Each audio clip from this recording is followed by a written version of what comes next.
옆 사람과 다시 한번 인사할 때 일찍 자는 것이 영성입니다. 한번 인사합시다.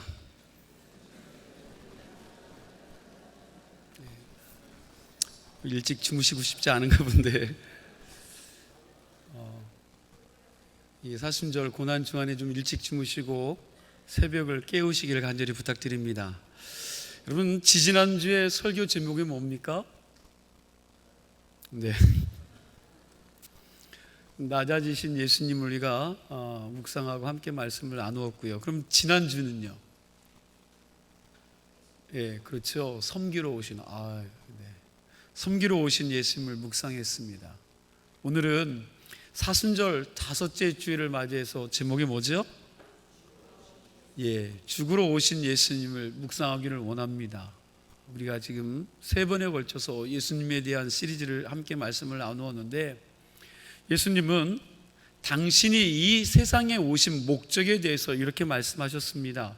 내가 온 것은 섬김을 받으려고 온 것이 아니라 섬기려고, 그리고 많은 사람의 죄를 위하여 대속제물로 죽으려고 이 땅에 왔다라고 말씀하셨습니다. 당신이 세상에 온 것은, 당신이 세상에 오신 목적은 뭐 때문에요? 예, 죽으러 온 것이다 라고 하신 겁니다. 오늘 말씀해 보면 유대인들의 최고의 명절이었던 유월절을 앞두고 헬라인 몇 사람이 예수님에 대한 소문을 듣고 멀리서 예수님을 찾아 예루살렘까지 왔습니다. 철학의 본고장 헬라에서 온 이 사람들은 예수님을 만나서 인생의 본질과 삶의 의미와 목적을 토론하고 싶어 했을 것입니다. 그런데 예수님께서는 아예 그들의 질문을 듣지도 않고 다음과 같은 말씀을 하셨습니다. 뭐라고 하셨는지 우리 23절과 24절 말씀을 같이 읽도록 하겠습니다. 함께 읽습니다. 예수께서 대답하여 이르시되 인자가 영광을 얻을 때가 왔도다.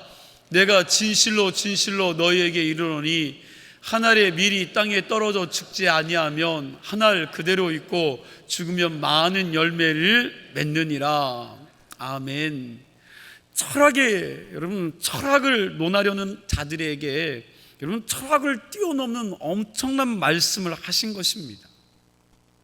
23절 말씀에 보면 예수께서 대답하여 이르시되 인자가 영광을 얻을 때가 왔도다.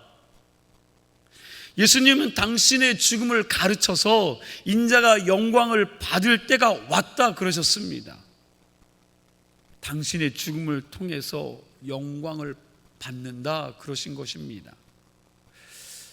어떻게 사람이 죽는 것이 영광을 받는 일입니까? 높은 자리로 올라가는 것도 아니고 그렇다고 명예로운 박사 학위를 받는 것도 아닌데 어떻게 죽는 게 영광입니까? 예수님은 당신의 그 죽음을 앞에 두고 당신이 영광 받을 날이 가까워 왔다라고 말씀하셨습니다. 이게 왜 영광 받는 일이라고 말씀하시는 걸까요? 예수님 당시의 죽음을 영광스럽다라고 말씀하신 첫 번째 이유는 이겁니다. 예수님의 죽음은 단순한 죽음이 아니라 대속의 죽음이기 때문에 영광스러운 죽음인 줄로 믿습니다. 예수님의 죽음은 세상 만민을 살리는 죽음이기 때문에 예수님은 당신의 죽음을 영광 받을 일이라고 표현하신 것입니다. 마태복음 27장 50절과 51절 말씀해 보면 예수님이 십자가에 죽으시는 장면이 이렇게 소개하고 있습니다. 우리 함께 읽습니다. 예수께서 다시 크게 소리 지르시고 영원히 떠나시니라. 이에 성소 휘장이 위로부터 아래까지 찢어져 둘이 되고 땅이 진동하며 바위가 터지고. 아멘. 예수님이 십자가에서 마지막 외마디 소리를 지르시고 죽은 그 순간에 예루살렘 성전에서 어떤 일이 일어났습니까?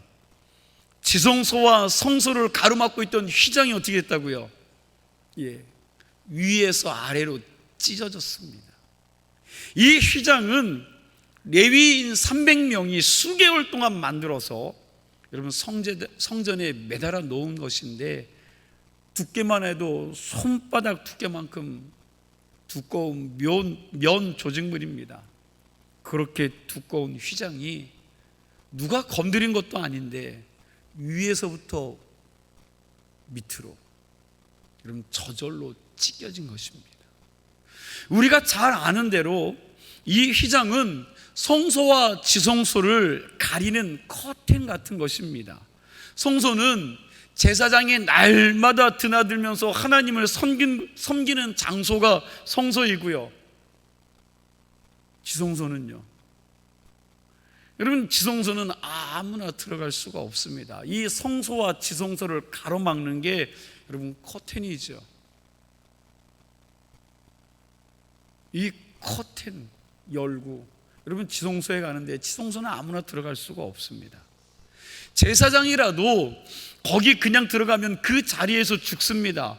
언제 지성소에 들어갈 수 있느냐? 1년에 딱 한 번 대속죄일날, 그것도 대제사장들 중에 제비를 뽑아서 뽑힌 제사장만이 민족의 죄를 대신 짊어지고 들어가서 속죄의 제사를 드렸습니다. 이때만 지성소에 들어갈 수가 있었습니다.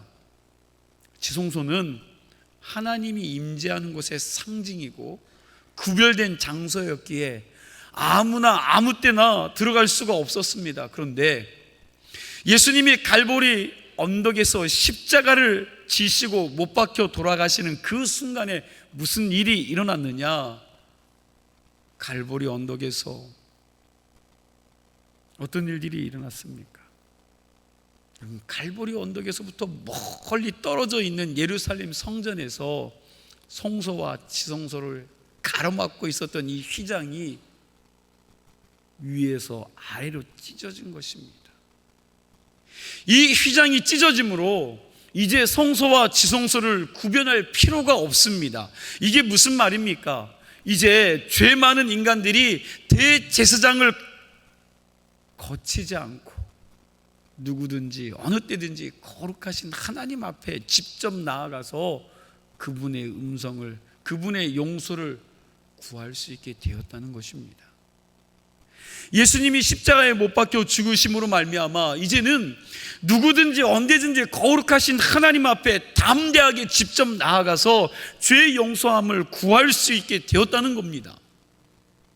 이제는 양이나 소를 잡을 필요도 없습니다. 왜냐하면 예수님 자신이 직접 속죄의 제물이 되셔서 우리의 죄를 짊어지고 죽으셨기 때문입니다. 예수님의 대속의 죽음으로 인하여 우리가 이제는 여러분 시간이나 장소에 상관없이 언제나 하나님을 만날 수 있게 된 것입니다. 예수님이 십자가로 그 복잡한 절차를 어떻게 해요? 다 없애주셨습니다. 그래서 예수님의 대속의 죽음이 영광스러운 거지요. 예수님께서 십자가에 못 박혀 돌아가시면서 마지막 여러분 외마디의 소리를 지르신 것이 뭡니까? 다 이루었다라는 말이죠. 이 말을 다시 말하면 빛을 다 갚았다는 뜻입니다. 예수님께서 십자가에서 당신의 피를 다 쏟아 부으시고 죽으시면서 이제 내가 내 사랑하는 백성들의 죄값을, 죄의 빛을 내 몸으로 다 치루었다고 감격하시면서 죽으셨다는 것입니다. 한번 좀 따라하세요. 그가 찔림은 우리의 허물을 인함이요 그가 상함은 우리의 죄악을 인함이라. 그가 징계를 받음으로 우리가 평화를 누리고 그가 채찍에 맞음으로 우리가 나음을 입었도다. 아멘이십니까? 우리가 예수님 안에서 결코 용서받지 못할 죄가 없다는 사실을 확신하고 그 문제를 가지고 하나님 앞에 나아가기만 하면 하나님은 우리가 어떤 모습으로 어떻게 망가졌더라도 우리를 예수 그리스도의 보혈로 회복시켜 주신다는 사실을 믿으시기 바랍니다. 하나님은 우리가 죄로 말미암아 엄청나게 망가졌다 해도 우리를 새롭게 고치실 수 있는 분입니다. 여러분, 이 사실을 믿으시지요? 나는 불가능해도 누가 가능해요? 그렇죠. 하나님은 나를 새롭게 바꿔주실 수 있는 분이십니다. 그걸 믿는 게 신앙이에요. 여러분, 그게 신앙입니다. 언제든지 우리가 십자가 앞에 나아가 새롭게 하시는 하나님의 은혜를 구하기만 하면 하나님은 우리를 온전케 하실 것입니다. 그래서 성경 말씀해 보니까 요한일서 1장 9절에 이렇게 말씀하고 있죠. 우리 함께 있습니다. 만일 우리가 우리 죄를 자백하면 그는 미쁘시고 의로우사 우리 죄를 사하시며 우리를 모든 불의에서 깨끗게 하실 것이요. 히브리서 4장 16절도 이렇게 말씀하죠. 함께 있습니다. 그러므로 우리는 국률하심을 받고 때를 따라 돕는 은혜를 얻기 위하여 은혜의 보좌 앞에 담대히 나아갈 것이니라. 아멘. 여러분, 혹시 실수한 죄로 인하여 절망하고 낙담하고 계십니까? 잘못된 선택 때문에 망가지고 엉망진창이 되어버린 내 인생을 바라보며 다시는 회복할 수 없으리라고 여러분 지레 포기하지 마시기를 바랍니다. 하나님은 우리를 얼마든지 회복시킬 수 있고, 하나님 우리를 얼마든지 용서하실 수 있고, 그분은 우리를 얼마든지 새롭게 하실 수 있는 분인 줄로 믿으시기 바랍니다. 그걸 위해서 주님이 죽으셨습니다. 주님의 죽으심이 영광스러운 첫 번째 이유가 바로 그겁니다.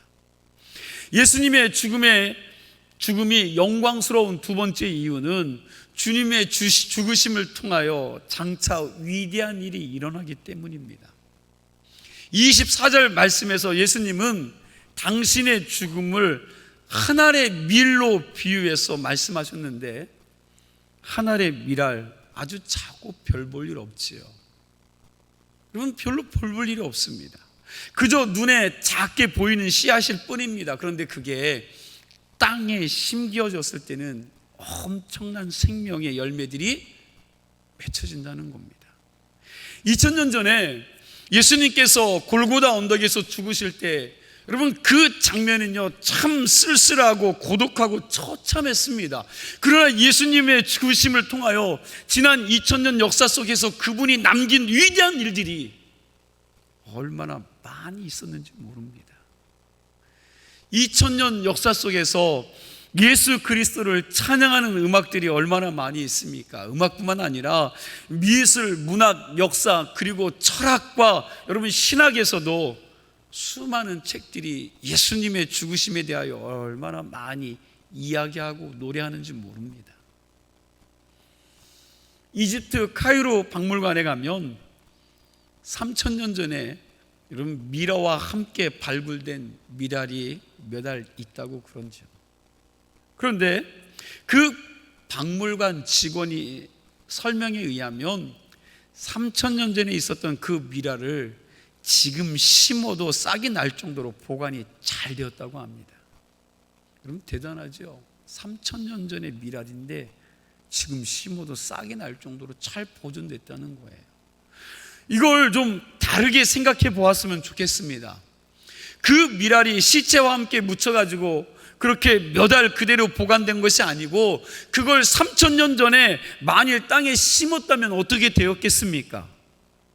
심었던 것이 열매가 돼서 1년 뒤에 타작해서 땅에 또 심었습니다. 그리고 또 1년 뒤에 또 심었습니다. 이것이 1년이 지나고 10년이 지나고 100년이 지나고 1000년 뒤에 계속해서 심었다면 3000년이 지난 지금 얼마나 많은 열매를 거두었겠습니까? 아마 지금 이집트 현재 국민들이 몇십 년 동안은 먹고도 남을 만큼 엄청난 식량을 그 몇 알이 감당할 수 있었을 것이라는 생각을 해봅니다. 그러니까 미랄 한 알이 그대로 남아있으면 3000년이 지나도 한 알밖에 안 되지만 여러분 그러나 그 생명이 땅에 심겨지기만 하면 3000년 뒤에는 엄청난 열매를 거두게 되는 것입니다. 예수님은 지금 십자가 앞에서 당신의 죽음으로 인하여 이 세상 속에 나타날 수많은 생명의 열매들을 생각하시면서 내가 영광 받을 때가 가까웠다라고 말씀하셨습니다. 자신의 죽음을 향하여 그렇게 말씀하신 겁니다. 소련 공산주의를 종식시키는데 시발점이 된 것은 고르바초프의 개혁이죠. 고르바초프의 개혁은 고르바초프가 폴란드의 노동운동가였던 바웬사의 수기를 읽는 게 계기가 되었다고 합니다. 그런데 그 바웬사는 바로 마틴 루터 킹 목사의 전기를 읽고 노동운동을 시작했다고 합니다. 그리고 그 마틴 루터 킹 목사는 한 무명의 흑인 아주머니가 백인 운전사에게 당당하게 대드는 그 모습을 보고 인권운동을 결단했다고 합니다. 한 무명의 흑인 아주머니, 그럼 그의 이름이 로자 파크스입니다. 이 여인은 흑백 차별이 심하던 그 시절에 흑인 남자도 감히 나서지 못하던 때에 버스에서 올라탔습니다. 그 버스의 앞자리는 백인이 앉고요, 저 뒷자리 구석은 흑인들이 앉는 좌석이었습니다. 그런데 키도 작은 이 흑인 아주머니가 운전수 뒤에 있는 백인 좌석에 앉은 것입니다. 그러자 백인 운전수가 그걸 보고요, 욕을 하기 시작했습니다. 야, 깜둥이야, 어디라고 네가 그 백인의 자리에 앉느냐, 쏙 뒤로 가라고 막 소리를 지릅니다. 그 소리를 듣고 이 로자 파크 아주머니는 내가 내 돈 내고 버스를 탔고 그리고 내가 자리에 앉을 권리가 있는데 왜 그러느냐고, 그럼 당당하게 그 버스 기사와 싸운 것입니다. 그런데 그 버스 안에 저 뒤에 그 광경을 지켜보던 마틴 루터 킹 목사님이 이렇게 생각을 한 것입니다. 연약한 여인도 저렇게 당당한데 도대체 하나님을 믿는 내가 왜 이렇게 연약할까? 저렇게 하나님 말씀대로 살지 않는 불의를 보고 내가 어떻게 가만히 있을 수 있단 말인가 하고, 여러분, 그 안에 분열이 일어나서 흑인 인권 운동을 시작하게 된 것입니다. 그러니까 거슬러 올라가서 보면 소련 공산주의를 누가 무너뜨린 겁니까? 누가요? 바로 미국의 흑인 아주머니 로자 파크스의 용기에 의해서 소련 공산주의가 무너져 내린 것입니다. 아마도 이 아주머니는 자기의 그 행동이 장차 세계를 변화시킬 것이라고는 상상도 못했을 것입니다. 1858년 시카고의 어느 컴컴한 골목길에서 찌구리고 앉아있던 한 구두닦이 소년이 있었습니다.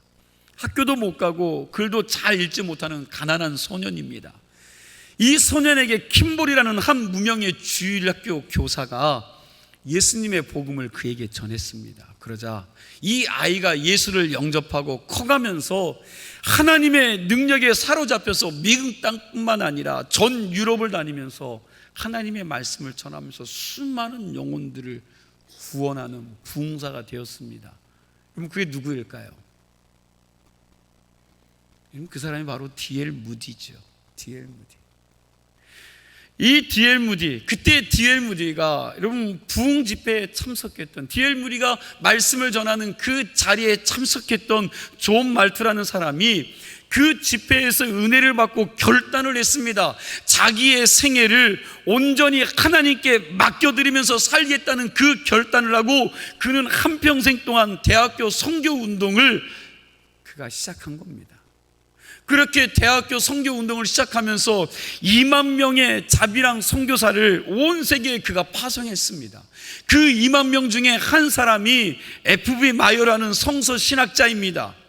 이 F.B. 마이어 이를 통해서 웰비 체프만이라는 사람이 전도를 받고, 그리고 체프만이 이 시대의 최고의 복음주의자라고 말하는 빌리 그레함에게 전도를 했습니다. 빌리 그레함 목사 이 한 사람을 통하여 온 세계의 많은 사람들이 하나님을 영접하는 놀라운 역사가 일어났습니다. 수십만, 수백만의 사람들이 하나님 앞으로 돌아왔습니다. 그러니까 거꾸로 거슬러 올라가면 킴볼이라는 무명의 주일학교 교사 한 사람이 글도 잘 배우지 못한 구두 닦는 소년에게 복음을 전달한 사건이 온 세상의 선교의 역사 흐름을 바꿔 놓은 것입니다. 역사에는 만약이라는 말이 없지만 여러분 한 번 좀 거꾸로 생각해 보겠습니다. 만약에 그 킴볼이라는 주일학교 교사가 그때 D.L. 무디에게 복음을 전하지 않았다면 어떻게 되었을까? 그렇다면 F.B. 마이어도 나올 수가 없었고, 그리고 체프만도 나올 수 없었고, 빌리 그레함도 나올 수 없었고, 그리고 그들을 통하여 수많은 크리스찬들이 이 세상에 존재되는 일도 없었을 것입니다. 그러니까 그 무명의 주일학교 교사의 아주 작은 미랄이 역사를 이렇게 바꾸어 놓았습니다. 하나의 미랄이라는 것이 별로 그렇게 커 보이지는 않지만 여러분, 그러나 그 속에 담겨져 있는 예수 그리스도의 생명이 그 전달자의 희생을 통하여 다른 사람들에게 전달되어질 때에 우리가 상상 못할 하나님의 기적이 나타난 줄로 믿으시기 바랍니다. 세상이 바뀔 것입니다. 하나님의 온전하신 뜻이 우리의 작은 섬김과 봉사를 통해서 지금도 나타나리라 믿습니다. 그러므로 여러분, 돈 벌고 나서 봉사하겠다고요? 시간적인 여유가 있으면 하겠다고요? 그거 아닙니다. 오늘 이 순간에 내가 가진 것 가지고 내게 주어진 시간만큼 내가 할 수 있는 것들을 가지고 살아가게 될 때에 여러분, 내가 내 곁에 있는 사람에게 작은 영향력을 끼치리라 믿습니다. 그 작은 영향력이 세상을 변화시켜 나아가는 것입니다. 나비 효과라는 유명한 가상 이론이 있습니다. 지구 한쪽 편에서 나비가 어떻게 해요? 날개짓 타는 것이 지구 반대편으로 돌아오면 그 날개짓의 영향으로 인해서 뭐가 생겨요? 태풍이 생겨요. 폭풍. 토네이도가 여러분 일으킬 수 있다는 그런 이론입니다. 나의 한숨 하나, 나의 기도 한마디, 그리고 다른 사람을 향하여 말하는 나의 따뜻한 말 한마디가 세상을 바꿀 수 있는 줄로 믿으시기 바랍니다. 여러분 한 번 더 따라해 보시기 바랍니다. 내 한 몸 죽을 때 수많은 영혼이 살아나고, 내 한 몸 아낄 때 천국문이 닫힌다. 에이, 뭐 나 하나 그 일 참여하지 않는다고 설마 천국문이 닫히겠나? 여러분 그렇게 생각할지도 모르겠습니다. 그러나 한번 좀 생각해 봅시다. 먼저 복음을 알게 된 내가 옆에 있는 사람에게 복음을 여러분 전하고, 그리고 그 사람, 내 복음을 들은 그 사람이 또 다른 사람들에게 복음을 전하고, 그렇게 해서 계속해서 이것이 멈추지 않고 가다 보면 세계가 복음화로 변화될 수 있습니다. 그런데 내가 복음을 전달하는 그 일을 중간에 멈춰버림으로 인해 그 가능성을요 몽땅 다 물거품으로 만들어 버린다면 그게 천국문을 닫아버리는 거지요. 오늘부터 그냥 있는 그대로 주님 앞에 헌신할 수 있는 자들이 되기를 바랍니다. 우리가 내일만 꿈꾸면서 세월을 낭비하면 안 됩니다. 아무도 거들떠보지 않던 구두닦기 소년에게 킴볼이 예수님을 전했던 것처럼 불의한 세상 한복판에서 나 한 사람이 무슨 영향력을 끼칠 수 있느냐, 그렇게 생각하는 것이 아니라 내가 서 있는 그 자리에서 내가 해야 할 일들, 일이 작은 일을 할지라도 최선을 다해서 헌신할 때 그것이 세상을 변화시키는 나비 효과가 되리라 믿습니다. 그럼 그런 믿음을 가지고 하나님의 일들을 행하십시오. 하늘의 밀로 이 세상에 오신 주님께서 죽음을 앞에 두고 제자들에게 이렇게 말씀하셨습니다. 이게 마지막 세 번째 메시지인데 우리 26절 말씀을 오늘 내게 주시는 주님의 명령인 줄 알고 우리 함께 읽도록 하겠습니다. 26절 말씀 함께 있습니다. 사람이 나를 섬기려면 나 있는 곳에 나를 섬기는 자도 거기 있으리니 사람이 나를 섬기면 내 아버지께서 그를 아멘. 그리고 26절 말씀 전체가 좋은 말씀인데 맨 앞구절에 보면 사람이 나를 섬기려면 뭐 하라고요? 지워졌는데 나를 따르라. 나를 따르라. 여러분, 나를 따르라. 여러분, 주님 뒤를 따른다는 게 뭡니까? 주님이 이 땅에 오셔서 한 알의 밀알로 죽으신 것처럼 너희도 어떻게 하라고요? 죽고 싶지 않지만 죽으라는 거예요. 죽어라. 죽어라. 한 알의 밀알이 그 무한한 가능성을 발휘하기 위한 단 한 가지의 비결은 여러분, 죽는 것밖에 없어요. 죽는 비결밖에 없습니다. 하늘의 밀이 그냥 그대로 있으면 그 안에 숨겨져 있는 이 생명의 가능성들은 다 사장되고 맙니다. 그러니까 밀알의 사명이 뭐예요? 밀알의 사명은 자기를 죽여서 새로운 생명을 많이 퍼뜨리는 것입니다. 밀알은 자기 자신을 위해서 존재하지 않습니다. 다음 세대에 더 많은 생명을 위해 죽기로 작정된 존재가 밀알이고 씨앗들입니다. 세상에 존재하는 모든 씨앗은 다 그렇잖아요. 다 죽기로 작정된 것들입니다. 자기가 죽어서 더 많은 생명을 퍼뜨리는 게 씨앗들입니다. 바로 이것이 심고 거두는 법칙이고 이것이 생명을 이 땅 위에 번성하게 만드는 하나님의 비밀의 법칙입니다. 성경이 말하는 가장 중요한 원리입니다. 씨앗은 자기를 죽여야 합니다. 죽지 않고는 열매를 맺는 길이 없습니다.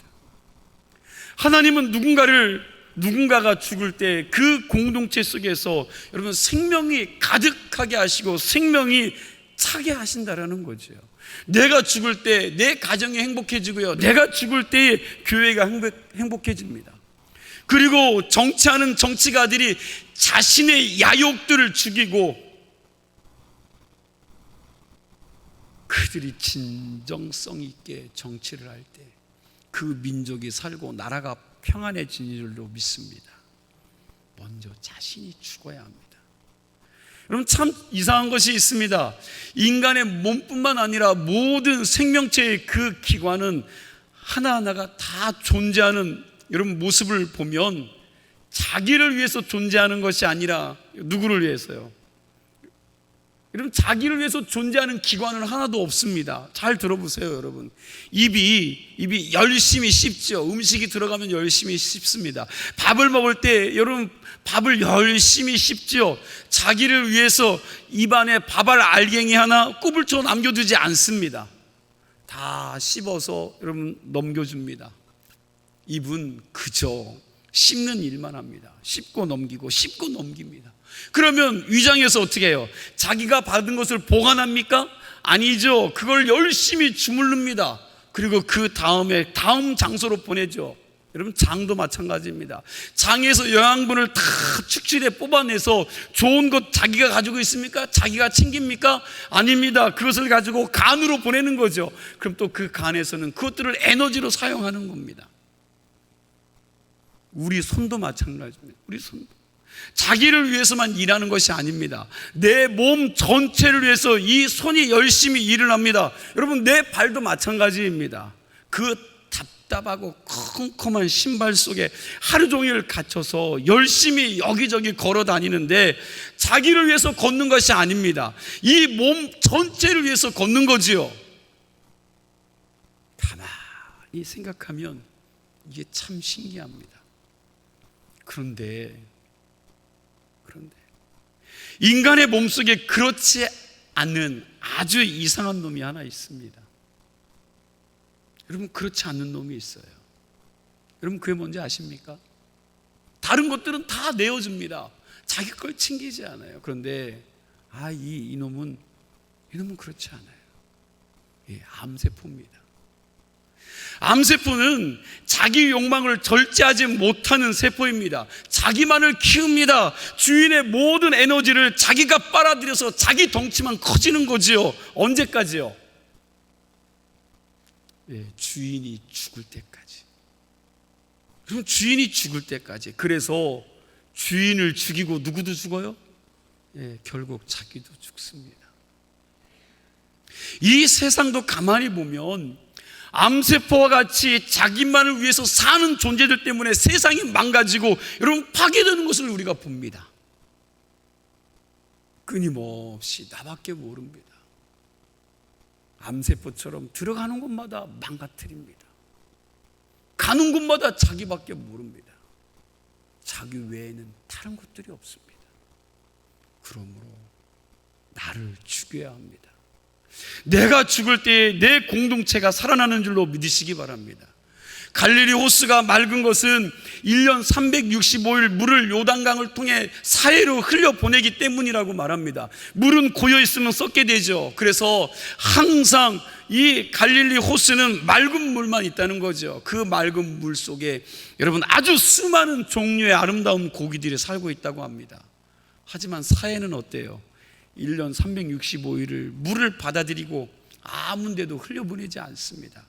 이렇게 받기만 하는 사해는 염도가 높아져서 그 어떤 생명체도 살 수 없는 죽은 바다입니다. 주면 손해볼 것 같고 받기만 하면 좋을 것 같은데 그 반대 현상이 나타나는 것이 하나님 나라의 비밀인 것입니다. 사도행전 20장 35절 하반절 말씀입니다. 우리 함께 읽겠습니다. 함께 읽습니다. 예수께서 친히 말씀하신 바 죽는 것이 받는 것보다 복이 있다. 아멘. 여러분 예수께서 말씀하시는데 뭐라고요? 친히 말씀하신 바 주는 것이 받는 것보다 뭐하다고요? 복이 있다 하신 것입니다. 세상을 아름답게 만드는 것은 여러분 이같이 내게 있는 것을 흘려보내는 거지요. 내 것을 나누는 것입니다. 주는 것입니다. 여러분 사랑은 희생할 줄 아는 거지요. 사랑은 희생하는 것 줄로 믿습니다. 예수님처럼 그리고 자식을 위해 희생하셨던 부모님들처럼 자신을 죽여 남을 살리고자 하는 사랑이 있는 한 세상은 아름답게 되리라 믿습니다. 언제 가정이 행복해질 수 있습니까? 가족 중에 한 사람이라도 그저 나만을 위해서 사는 식구가 있으면 여러분 그 한 사람 때문에 모든 식구들이 힘이 들고 행복하지 않습니다. 반대로 가족 중에 단 한 사람이라도 식구를 위해서 자기의 마음을 열어놓고 자기의 모든 것들을 죽이고 그 가족들을 섬기는 사람이 있다면 여러분 그 가족은 행복해지더라는 거예요. 내 이익과 내 욕심을 챙기지 않고 헌신하는 자, 그 한 사람 때문에 그 가정이 살더라는 겁니다. 교회도 마찬가지입니다. 교회의 식구들이 다 나만을 위해 주고 자기밖에 생각 못하는 그 사람이 많은 교회는 여러분 그 교회는 은혜도 없고 기쁨도 없고 역사도 없습니다. 그러나 줄겨 다른 사람이 종이 되고자 하는 성도가 많은 교회는 여러분 행복하고 은혜가 충만한 교회가 되는 줄로 믿으시기 바랍니다. 그럼 한 번만 더 따라해 주시기 바랍니다. 씨앗은 죽어야 열매를 맺는다. 소금은 녹아야 맛을 낸다. 촛불은 태워야 빛을 발한다.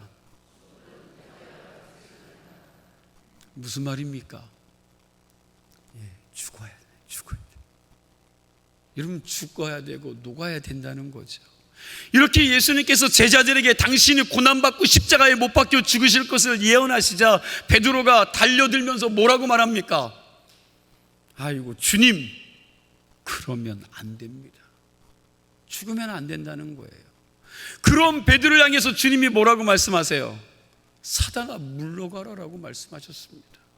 여러분 우리가 죽는 것은 하나님의 뜻입니다. 그러나 사단은 어떻게 하든지 우리를 죽지 못하게 말립니다.